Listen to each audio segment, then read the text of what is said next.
Hi, and welcome to the show. Subscribe at kevinmd.com/podcast and get CME for this episode by clicking on the CME link in the show notes. Today, we welcome Parastoo Jangouk. She's a gastroenterologist and internal medicine physician. Today's KevinMD article is titled From Reverse to Self-Leadership, A Journey of Survival and Thriving. Parastoo, welcome to the show. Oh, thank you so much, Kevin.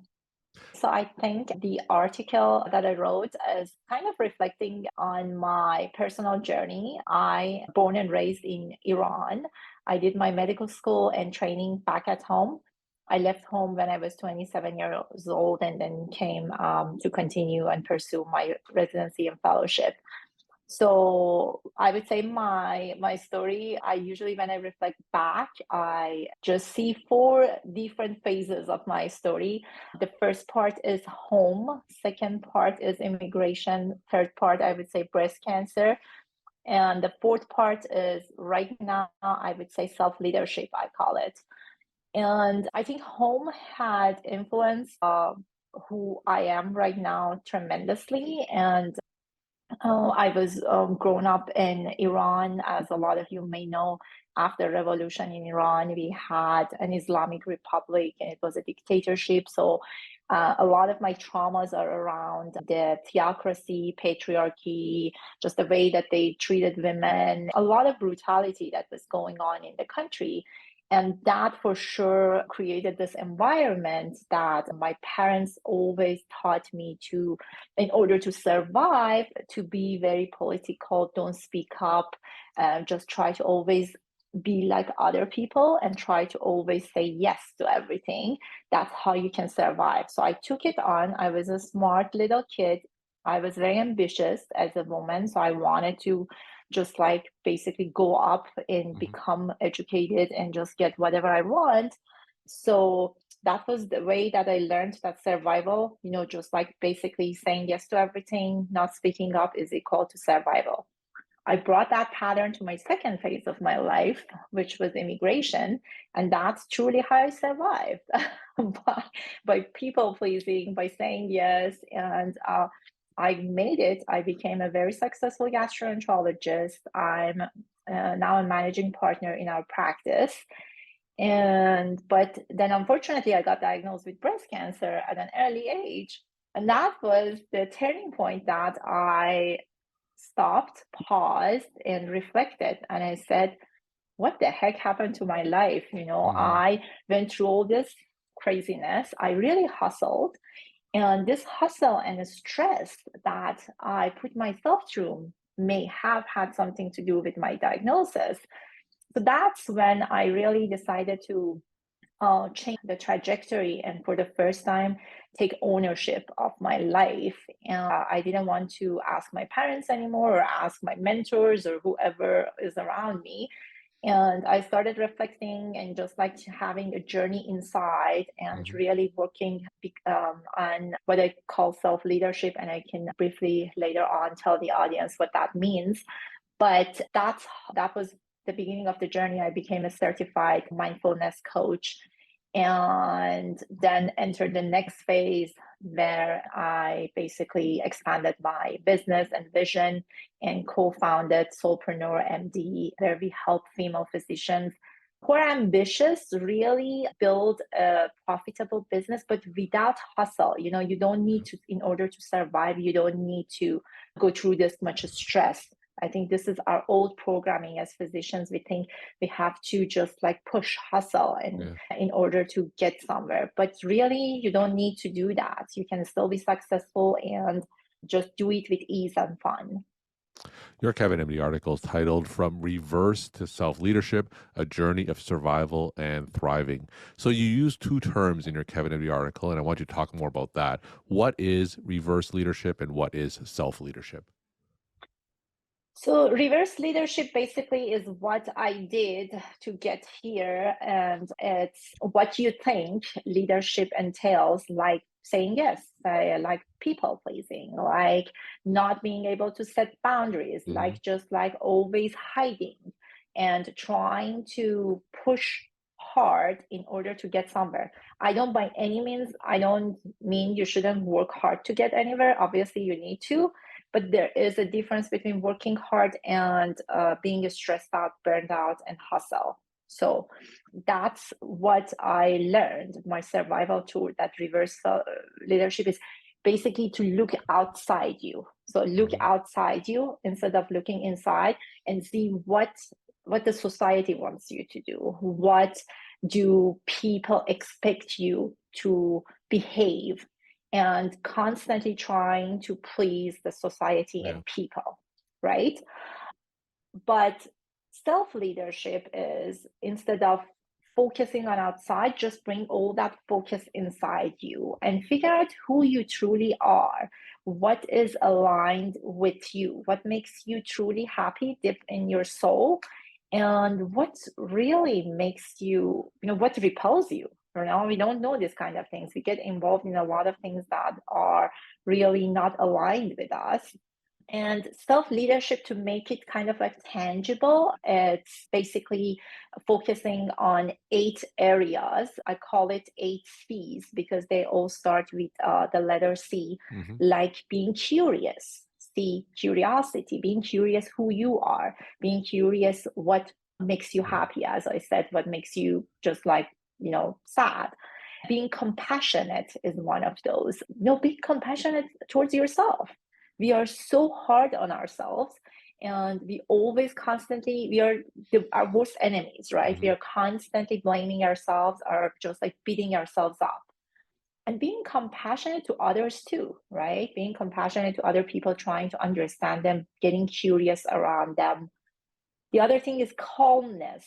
C as in calm, keeping your calm, and regardless of what happens around you, believing that this is going to work.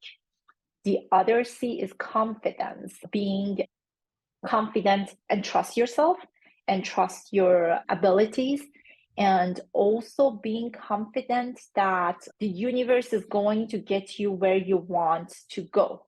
Just like having this trust in yourself and having this trust in the universe, I think very important. One of the other areas of, I think I said curious, calm, confident, compassionate, connectedness. So you need to be connected with the world outside you, right? It's very important. You need to be connected to yourself. And at the same time, you need to be connected with the world outside you. And it should be in, again, a very self-led way, just having all these elements. Another C is being creative and figuring out when things are not working. How can you change? How can you pivot? What can you bring on to the table? And I think last but not the least is the courage to show up as your truest self. And that's, I think, one of the biggest parts of self-leadership for me, because when I look back, I see in the area that in when I was immigrating and when I was growing up, obviously when I was coming from that reverse leadership that I was constantly focusing on outside, I didn't have the courage. I was hiding most of the time. But I was resilient enough to work hard to get where I want, but in a kind of reverse way that just, I think in the end, caused a lot of stress for me, unnecessary stress. I think your description of reverse leadership pretty much describes the majority of physicians, because a lot of them wouldn't get to be where they are if they didn't have that reverse leadership mentality. So talk to us about your transition from reverse leadership to self-leadership. How did you do it? How difficult was it for you? And how long did it take? Very good question. I always say what has got you here is not necessarily going to get you there, right? Yeah. So I totally agree with you, Kevin. All of us, we come from the reverse leadership, and that's why I actually wrote that article. And that's how we survive through medical training. It's like a military, right? We do that by just like saying yes to everything, and constantly going through all this, whatever they throw at us. But now we are here. So we have awareness, I would say, in midlife for myself. And in my entrepreneurial journey, so I want to just, explore other avenues. I Yeah. want to do other things.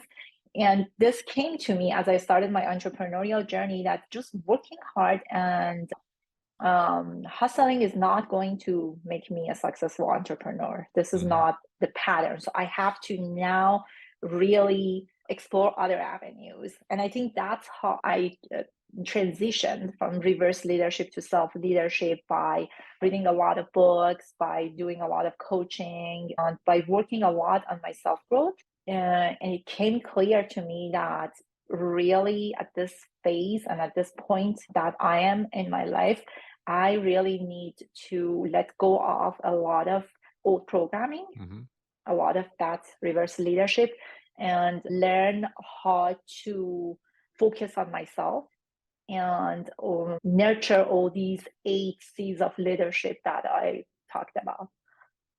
Now, for those physicians who are listening to you and want to make a similar transition to what you did, tell us, what's the first thing that they should do?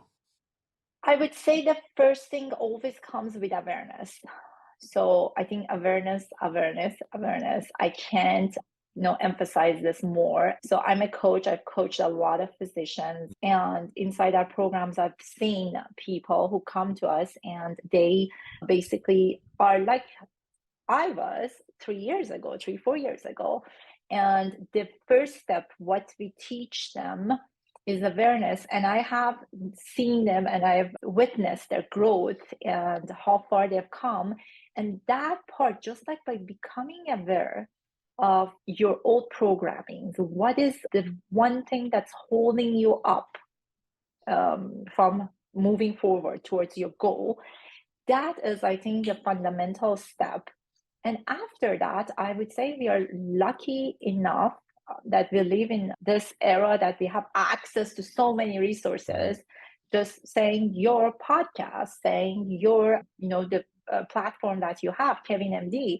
So other coaching programs, that there are a lot of physicians that have coaching programs. There are a lot of books and courses and so forth. And find something that's aligned with you and see what talks to you more than anything else, and really start there. You don't need to have the whole journey in front of you planned. You just go step by step. How difficult is it for some of the physicians that you coach to leave the reverse leadership mindset? Because I think, like we discussed, it's been ingrained in physicians. How difficult is it for them to make that change? Oh my gosh, that's interesting. It's not easy, for sure. It's Yeah. not easy. And I think what I want to tell you is that this is a journey and this is a process. It's not happening overnight. Myself, I go back to days that I function from my reverse leadership. But I have the awareness and I catch myself, and still I just, by the end of the day, I say, okay, you got this. Hmm. It's not the end of the world. So now, next day you start, next time you catch yourself when somebody is saying something, you want to set boundaries, you can't, and you're shaking, then that you recognize that pattern and you do it once. You may not be able to do it next time, but again, you come back and do it. So I think bring compassion. So another one of those 8 C's that I said, have compassion for yourself. And just like stay on track. This is not something that happens overnight, but Hmm. I've seen that. I've noticed how far our clients have come. And I think that dopamine rush that you get from seeing how you're shifting, I think I don't change it with anything else. We're talking to Parastoo Jangouk. She's a gastroenterologist and internal medicine physician. Today's Kevin MD article is titled From Reverse to Self Leadership, A Journey of Survival and Thriving. Parastoo, tell us some of your take home messages that you would like to leave with the Kevin MD audience. So I think what I want to leave the audience with is mainly to start investing in yourself. And a lot of us, we come from cultures that we put others ahead of us, and that's a virtue. And we get very conflicted in the relationship that we have with ourselves, and we forget about who we truly are. We get disconnected. We say, I don't even know what I want because I'm constantly pleasing people. A lot of us, we went to medical school to just basically make a parent happy, or just like have prestige or money or something, just like fulfill and check all those boxes. But I want you, at this point in your life, I think we have all achieved a lot. We are successful. Just time to come back home to ourselves, and just like take time there with yourself and bring all that focus back, and know that you are the most important person in your life. Thank you so much for sharing your story, time, and insight. And thanks again for coming on the show. Thanks so much, Kevin. My pleasure.